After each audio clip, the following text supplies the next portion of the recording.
Welcome everyone to the next episode of Impactables with Rishav. Today we have Prashanth from Skydo. Welcome Prashanth to the episode. Nice to meet you, Rishav. Thank you so look much. forward to our conversation today. So, first I will start with from being a banker for almost a decade, then suddenly shifting to a startup, which is very unusual. And nowadays bankers are doing it. But what made you shift? Yeah, when you say it like that, it does seem pretty sudden. But for me, somehow it was a smooth and gradual process. I joined, a large and spent close to 8.5 years, at a large US, bank. For me, I ended up, spending, my time across multiple functions. I joined in a function called transaction banking, which typically works, with small customers' payment and collection requirements, as well as large, corporates' payment and collection requirements. Initially, when I joined transaction banking, I actually felt like this is not for me. When my family used to ask me, बेटा तुम क्या करते हो, मैं उनको ठीक से समझा भी नहीं पाता था. But then, slowly and steadily, I felt like I was doing multiple, rotations. I spent a lot of time in FX. I spent a lot of time in lending. I, understood all the chops about payments, collections, RBI, regulations, settlement systems, and so on. So for me, it kept my curiosity going. I was still hungry, to go to work every day. And all this, was also at different places. At City, I spent some time in Bombay, in Calcutta, in Hyderabad, in Bangalore. I also had a few international, stints and so on. So somehow, City also was, a place where I could meet new people, sell to new people, do business with new people, get experience new cultures and so on. So somehow I felt like,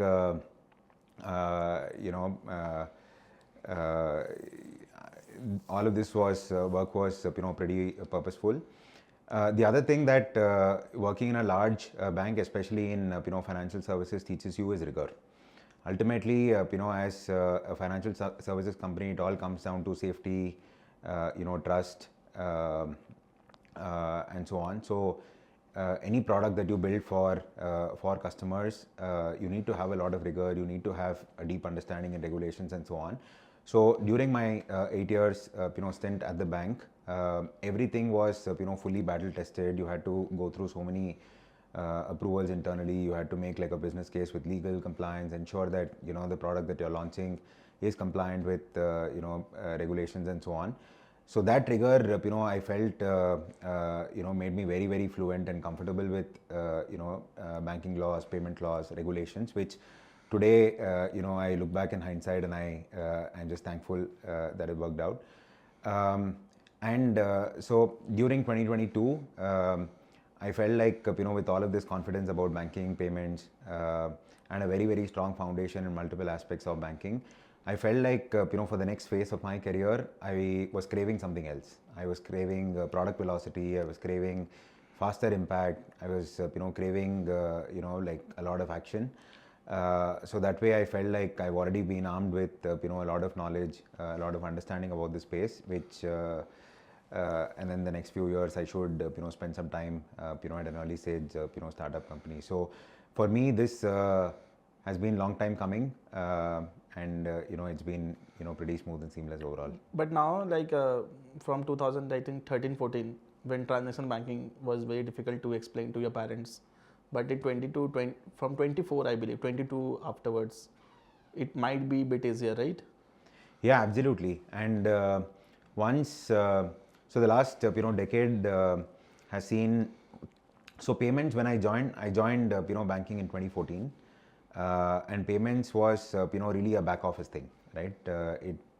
Like when you transact and send money to your parents or you send money to your vendor, you don't really, all you look at is just the online banking Correct. interface, and you just call your vendor and ask them if they receive the payment or not.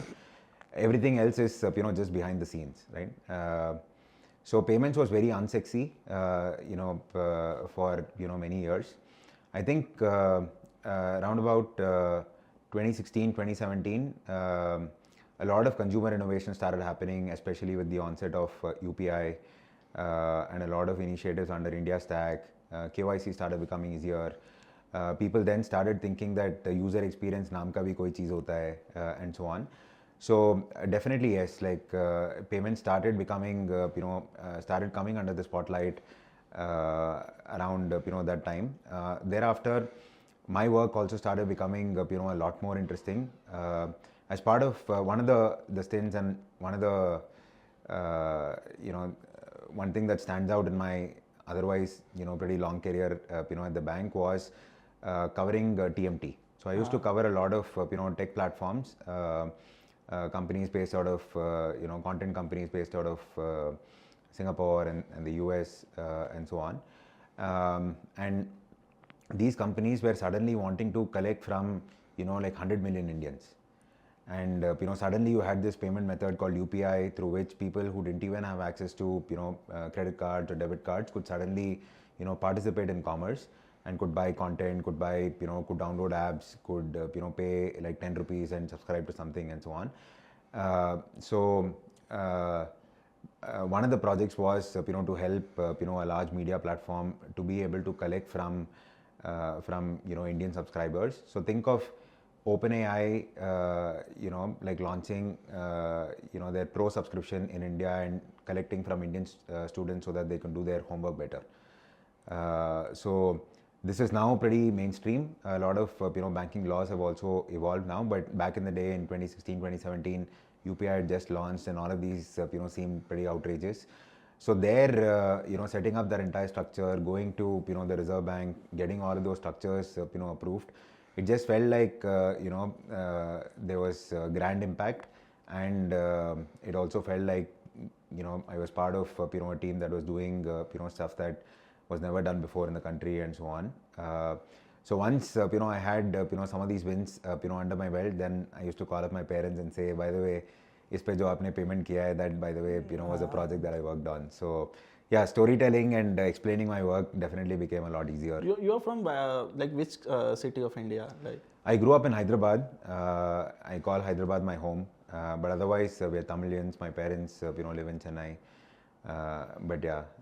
So now your parents in Chennai or like Bangalore or Hyderabad? My parents are in Chennai, and then depending on the season in Chennai, which is usually so it's 12 day you cannot compare the season, it's 12 months in. Correct. So my I have some family in the US, so depending on the Don't say season again. Yeah.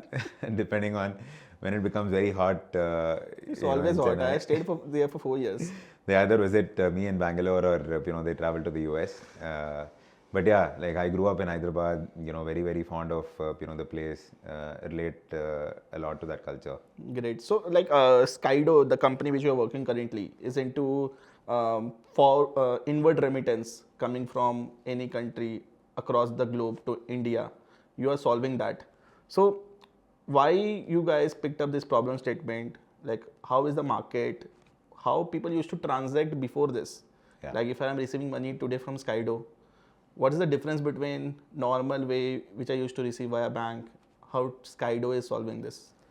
Yeah, I think during my time, in the bank, I was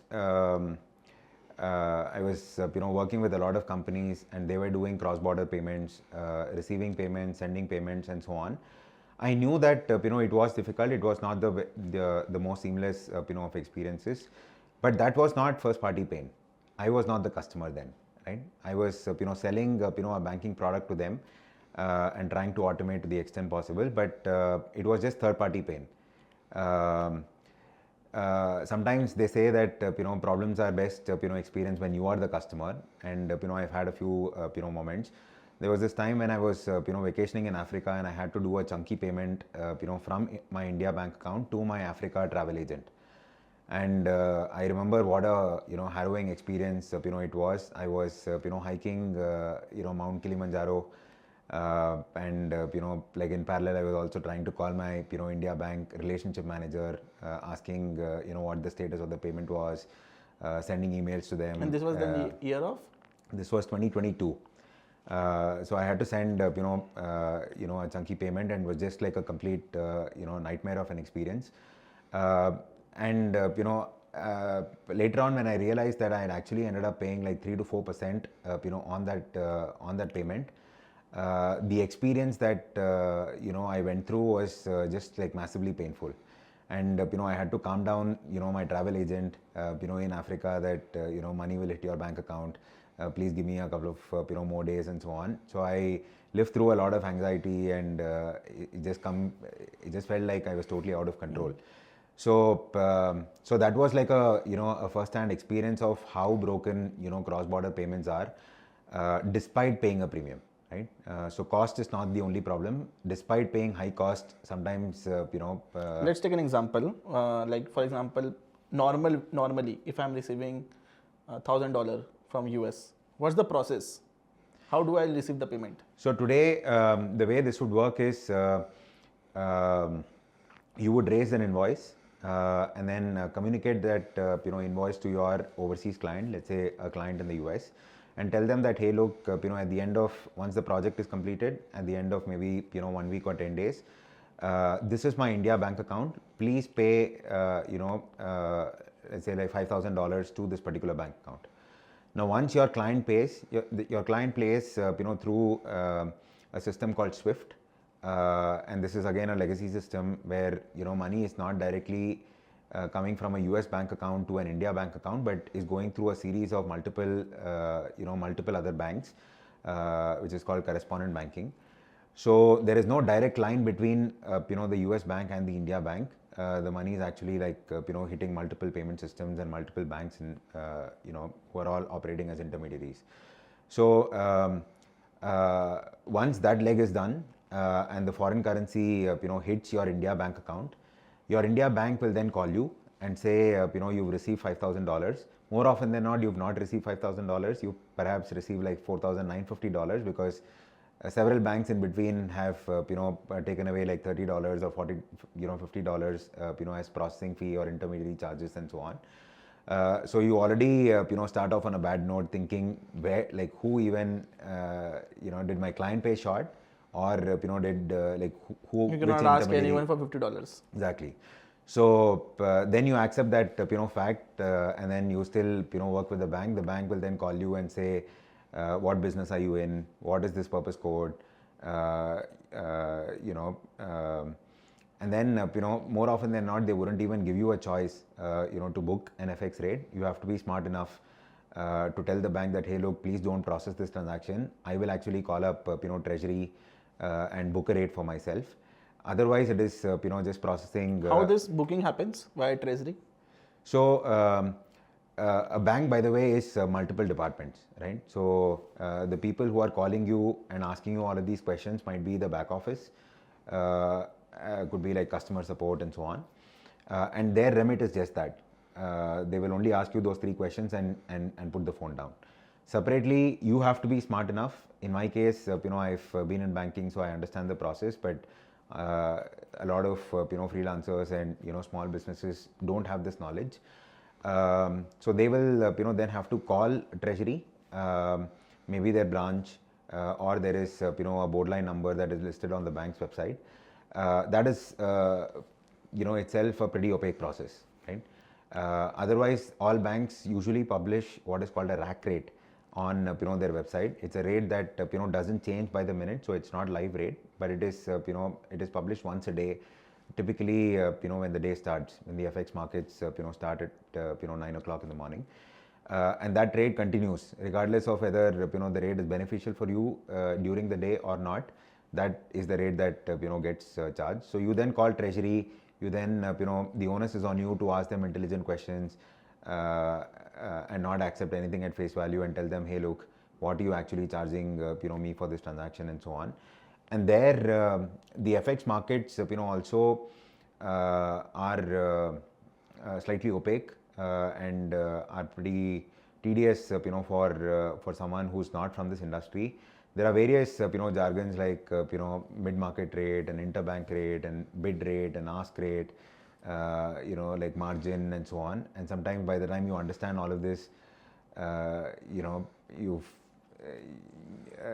it's already too late. So one part is you've answered the email or the phone call from the back office of the bank. You've confirmed to them that you run a marketing service or you run a software consulting service, and this is what the money came for. And on the other hand, you are calling your relationship manager or you're calling treasury and having to fight your way through all of this jargon and trying to get yourself the best rate. So post that, the bank typically takes a few hours or perhaps a day or two to actually convert to rupees and finally credit your bank account. And just when you thought that the money has hit your bank account, the game is not over. There are a bunch of other compliances. You need to also follow up with the bank for a certificate called the FIRC. LUT, something like that. Yeah. So the regulatory requirement in the country is all money that comes into India needs to be tracked. All money that goes out of India should also be tracked. But now this FIRC, forward inward remittance certificate. Correct. It comes automatically nowadays. Yes, it does.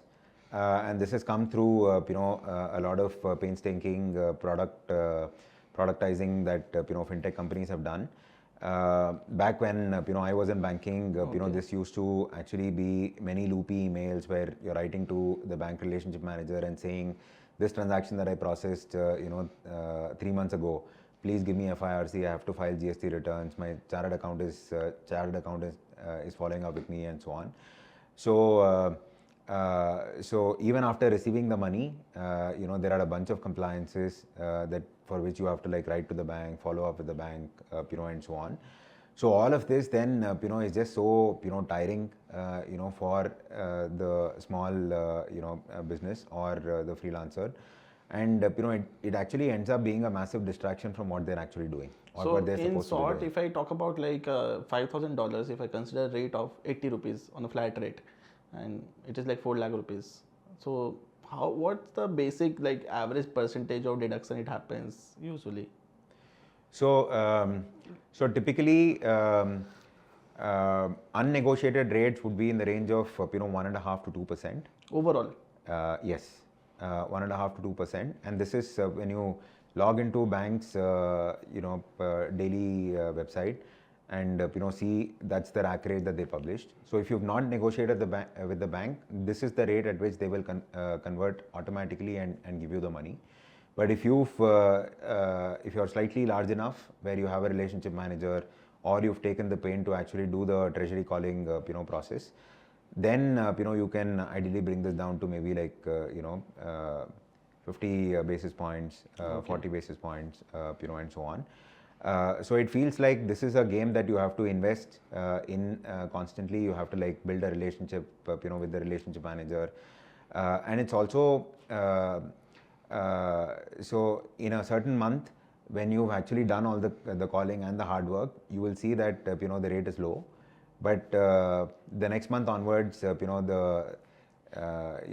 goes back to old ways where if you don't track and if you don't monitor, it goes back to 1.5% to 2% again. So it would be, in short, it would be around in 5,000 rupees, in $5,000, which is into 4 lakh, I will end up losing 5,000-6,000 rupees. Exactly.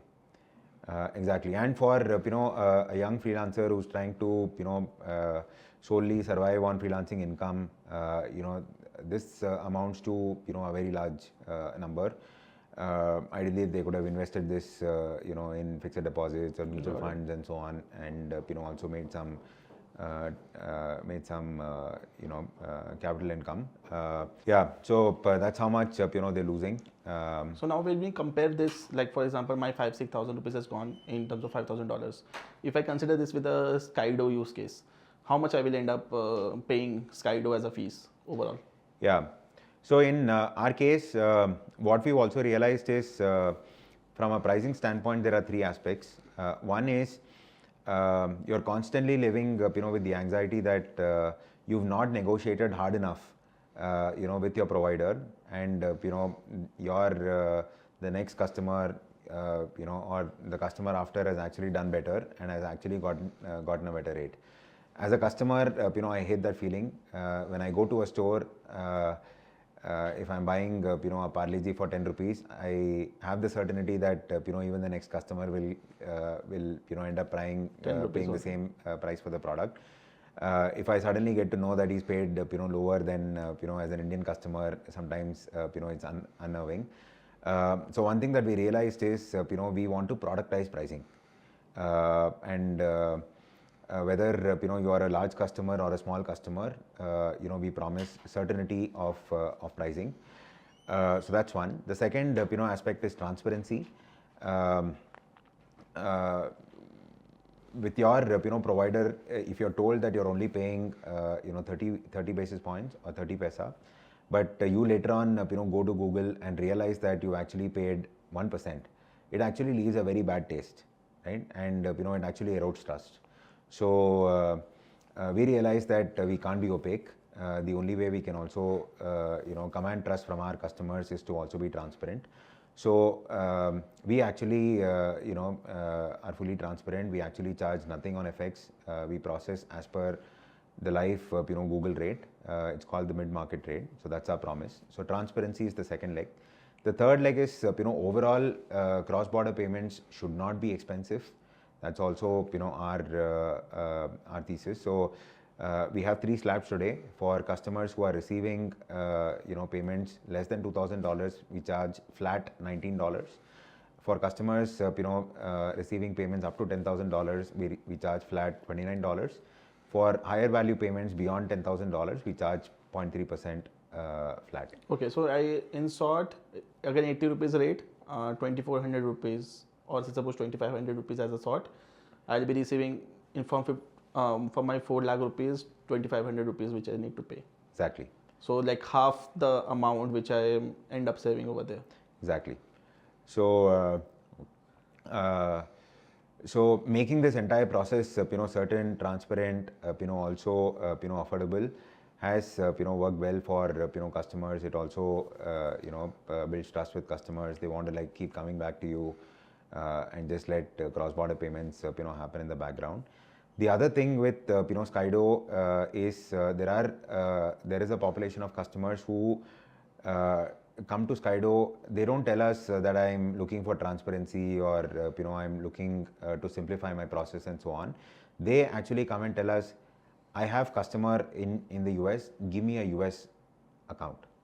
So they're not even comparing us with the experience that they're having with their India bank. They're asking us for a very different product. They're actually saying I have clients overseas in Australia and Singapore, in the US and so on. Please give me a local account so that I can collect using bank transfers in that particular country. Most customers who actually come to Skydo want this product, right? So in a way, then it's apples to oranges. Then how do you guys open the account in for example on my behalf in the other countries? Yeah, so this is a great question. This is so Skydo as a regulated entity, has partners on both sides. In India, we have a bank partner, with whom we do the India leg of the flow. We also have partners around the world, and these partners are either large global banks or these are large licensed institutions. So from a trust standpoint and safeguarding of our customers' money and so on, we work with counterparties who are top notch, and we don't have the risk of losing money, so to say.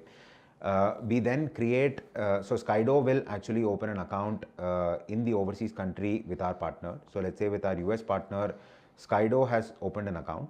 Under that account, we're able to create child accounts or sub accounts, and then provide these accounts to our customers. So are these child or sub accounts are virtual accounts or real accounts? These are virtual accounts. This is not equal to our India customer going to a US bank and opening a bank account. So this is not you don't have to tweak your accounting or your taxation and so on. You are still very much an India entity and selling from India. These are just virtual accounts for the purpose of being able to It's just like payment aggregators only then. Exactly. This will only serve as an account through which you can collect locally.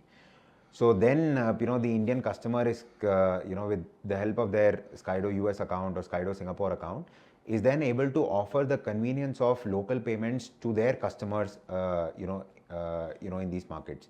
So the US customer pre-Skydo was doing a cross-border payment via SWIFT, which is, which is more often than not is slow.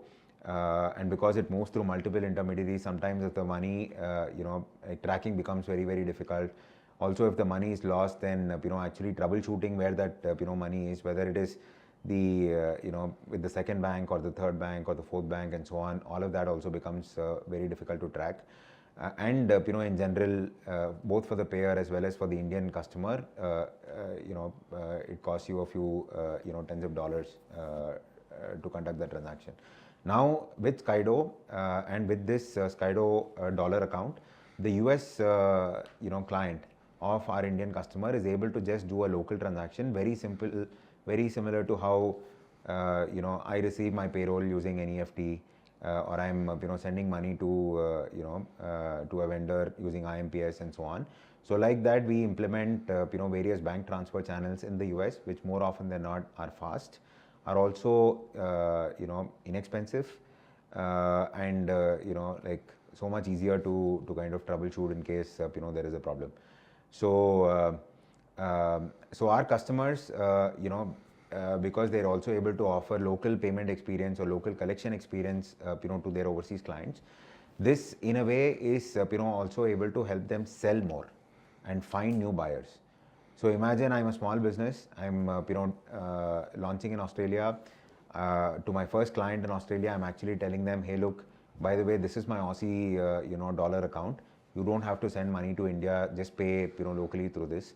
So this is a case where payments is enabling commerce, and with Skydo they're also able to generate more sales. So in this, is there not any compliance or guidelines set by RBI as a for the banks actually, that this is the flat rate or the flat percentage which you guys need to charge depending upon what the amount of percent that people are getting, or they have not set any slab rates? I think in general RBI's intent, at least over the in recent years, is to make FX more affordable. They have introduced, they've taken a few initiatives in this direction. They've also launched what is called CCIL, where it is like a central dashboard into which a customer can log in and ask all of their banks to actually stream rates. Unfortunately, a lot of these initiatives have not seen a lot of adoption. But in general, to your question, there is no formal guidance or capping or any indicative range. It remains the commercial decision of the bank.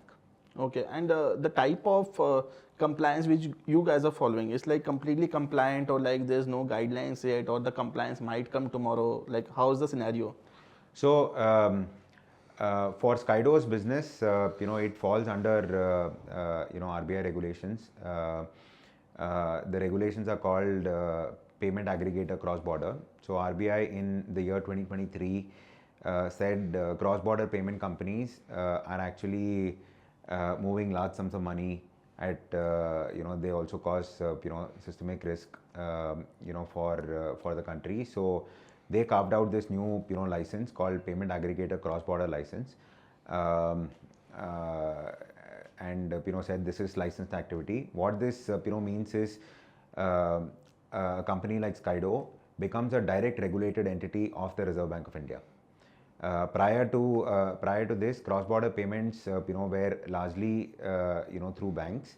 So an entity like Skydo had to work with a bank partner, and the regulated entity on record was the bank and not Skydo. Of course, indirectly you're still regulated, and you still have to follow rules and regulations. But now the onus is directly on you, which means that the regulator can audit you anytime. You also have to follow all various requirements in terms of having X amount of capital in the bank always. You have to follow certain levels on KYC and so on. So cross-border payments in India is now regulated activity, and only licensed entities can operate this flow.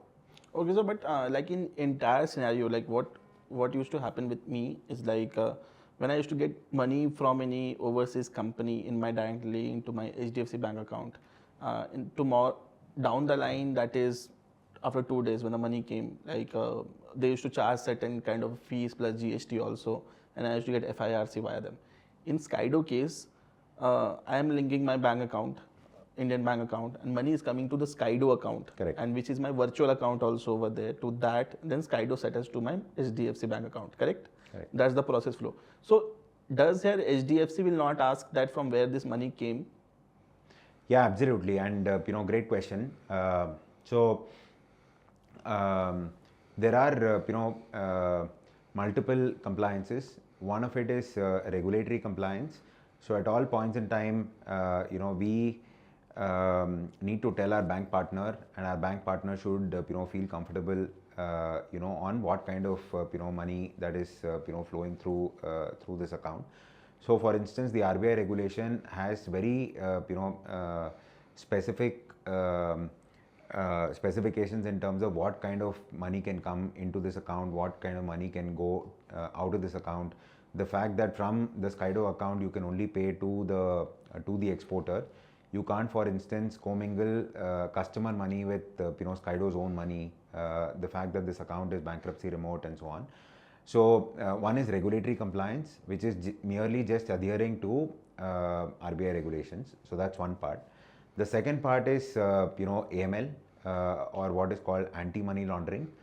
There, with our bank partner as well as with the regulator and a lot of independent audits, Skydo is put to test at all points in time that what rules, what controls, what checks are in place to ensure that every single transaction that is flowing through our pipes is actually a legitimate transaction. For instance, under our current operations, we cannot do P2P remittances. Okay. So an NRI in the US wanting to send money to their family or friends in India cannot use Skydo. Okay. Cannot use Skydo. That flows through a different RBI regulation, and that is not our business today.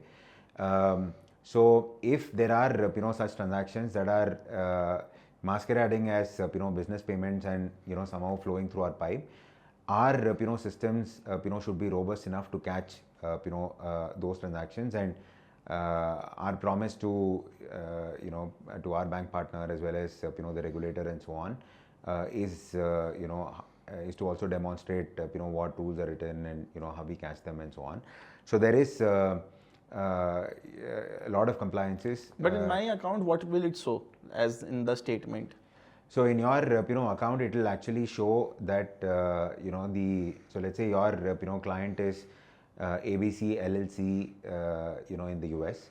Your client statement will actually show ABC LLC is the remitter. Okay. And this is also a very interesting point. When we started our business 3 years ago, it actually used to say Skydo Technologies Exactly. Private Limited. That's the main thing. Yeah, and in most providers out there in the market, it actually says the Indian entity's name. But purely looking at it from a customer standpoint, this is wrong information. Exactly. Right? If a chartered accountant of that company is actually trying to audit accounts, they will think that Skydo is actually a customer. You sold some product to Skydo and received And there's money. no invoice of Skydo. Exactly, and Skydo is also a a domestic entity, so they will actually think that this in is the not GST even, will be exactly, applicable. this is not even foreign income and so on. Then this is a problem that we deeply solved, and said Skydo is not the buyer, and Skydo is not paying its supplier or service provider. Skydo's role in this entire flow is just of a payments intermediary. Then in this scenario, another use case arises is like another problem arises. Like in my bank statement, it will show as it is, like ABC, LLC and the amount. Correct. The amount will be showing directly in INR, right? Correct. It won't be showing any conversion rate or any USD. Correct. So then whether the bank, the local bank holder will not say that this has came from a foreign entity directly landing up in your account. Correct. And we are entitled to charge something from this. Correct. So great point again. The account statement will typically have the rupee amount, and then separately all transactions processed through our platform. We also issue what is called the FIRC advice. The FIRC advice is a very detailed document. We've also enriched this to the extent Who issues possible. this? With whose name this FIRC document is there?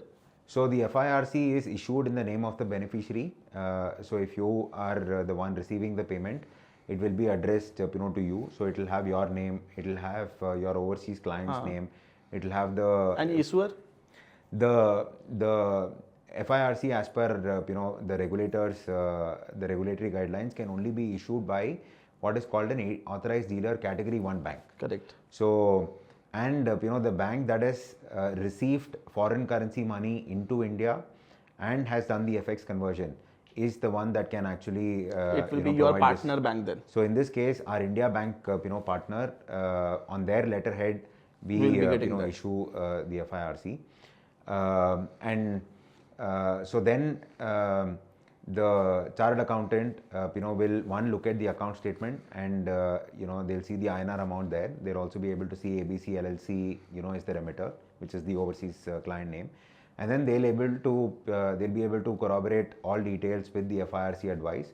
Every single credit in the account statement has an FIRC copy. Correct. So we don't bulk up, or we don't like split and so on. So there is a unique one-to-one map between the FIRC and every single credit narration in your account statement. So that makes accounting a lot more simpler, reconciliation simpler, and so on. And the FIRC today has at least 20 data points about that particular transaction.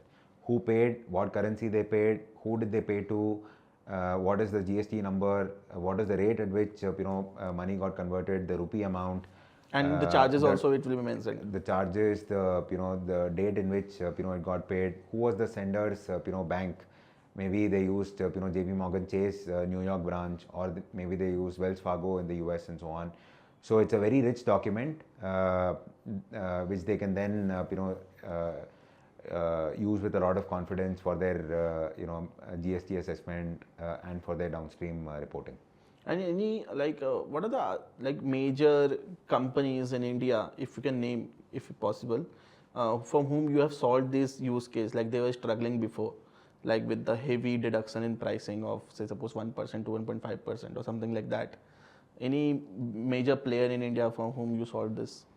There are I won't take names, but I think there are a few customer segments where we've had very, very good success.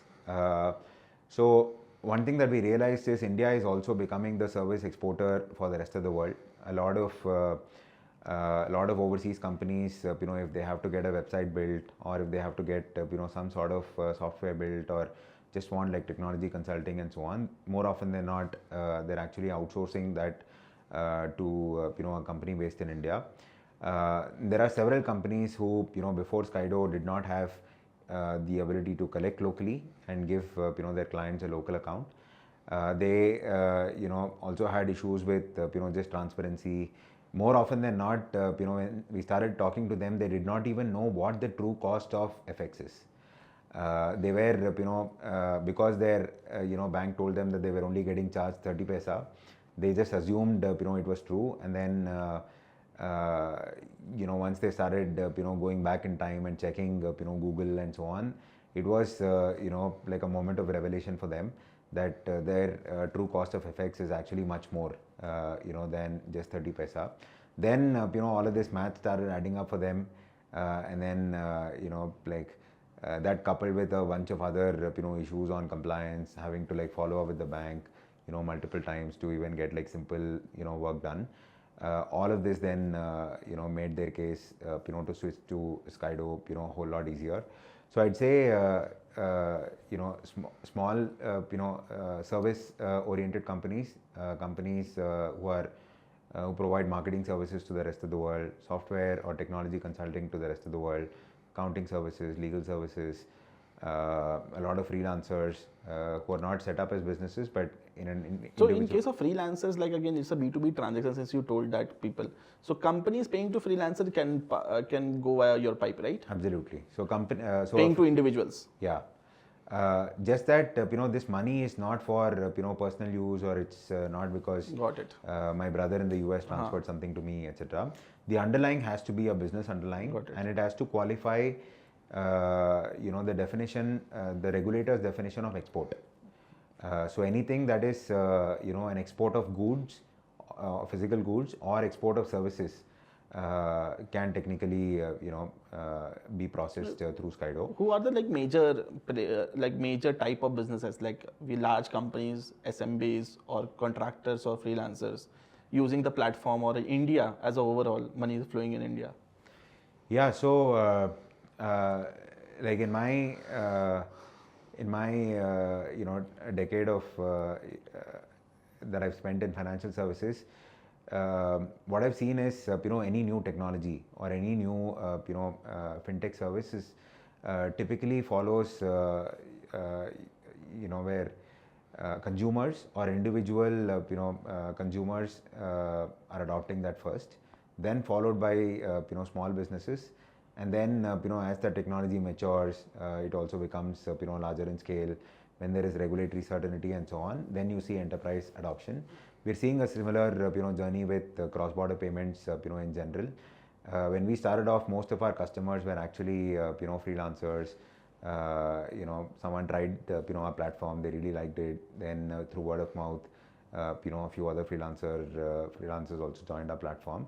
And then somewhere along the way, we saw product market fit with small businesses, specifically service exporters, exporters in all the services that I was just sharing earlier. We are also starting to serve a lot of goods exporters. We've also received our authorization from Amazon as an approved payment service provider, and that comes with a lot of you have to work with Amazon and get that approval. It took us all of a few months to get that done. What this means is we can now onboard Indian goods sellers who may be selling toys, who may be selling handicrafts, garments, apparel, and so on Amazon's global marketplaces. Someone selling on Amazon.com or Amazon UAE, Amazon Singapore, and so on. They can also receive use their Skydo accounts in all of these markets to receive money. So we also have a healthy mix of goods exporters now. Very recently we've also started going upstream to also serve enterprises. We have a few enterprise use cases where maybe collecting from Africa is a problem, or maybe collecting from Southeast Asia is a problem. So for them to collect from large geographies, or fairly geographies where payment systems are also fairly mature and so on, they're pretty happy to use their banks, but sometimes collecting from these niche corridors also requires a lot of heavy lifting and expertise. So those are areas that we think that we can also serve them very well. So it's basically a pyramid. We started off with like very small exporters like freelancers and so on, and then slowly we've been able to we're moving upstream, and the aspiration is to serve all populations eventually. Interesting. So again, this in a month actually, like how much, like if the number, I don't know whether the data is available on internet or not, like in a month, how much of money comes to India from, say, suppose a particular country, US, or overall? Is the data available in the internet? Yeah, RBI in fact publishes export and import data on their website month on month, and they also have fairly segmented data. They also tell you how much was goods, how much was services, and what kind of services, whether they were IT, and so on. So all of that data is available. So annually, India today is in the range of $700 to $800 billion. This much of money comes. This much money comes just for exports, just for businesses. So this obviously does not include remittances, where like Indian diaspora around the world is also sending money into India, which also, by the way, India is the the highest from a remittance corridor standpoint. India is the highest beneficiary of overseas remittances. But just on exports, it's in the range of 700 to 800 billion dollars, and different it's RBI's goal as well as the government goal to actually take this number to $2 trillion over the next 3 to 4 years. So they see massive potential in exports. So we're also seeing ease of doing business, several initiatives trying to make e-commerce export simpler, trying to make service exporters also be able to receive money simpler, and so on. So we're able to see from close quarters various initiatives that private entities as well as public entities are taking to make this goal happen. Okay, and like how much Skydo is processing today? So Skydo is still a very small fraction of this overall number. We've grown massively since the time we started in 2022. So it's we're in our fourth year now. So we still think that we've just started on our journey, and there is a long way for us to go. So just we think even excluding enterprises and even including excluding like India exporting petrochemicals or gold SMBs, and so on, SMBs, even that market we feel is already large enough, and we feel like it's further going to grow as India's export base also increases. Of course, there might be a few headwinds here and there, and some things are not in our control. Just overnight, US also announced tariffs on Indian exports on certain products and so on. Of course, there will be these headwinds, but the Indian economy has been fairly resilient.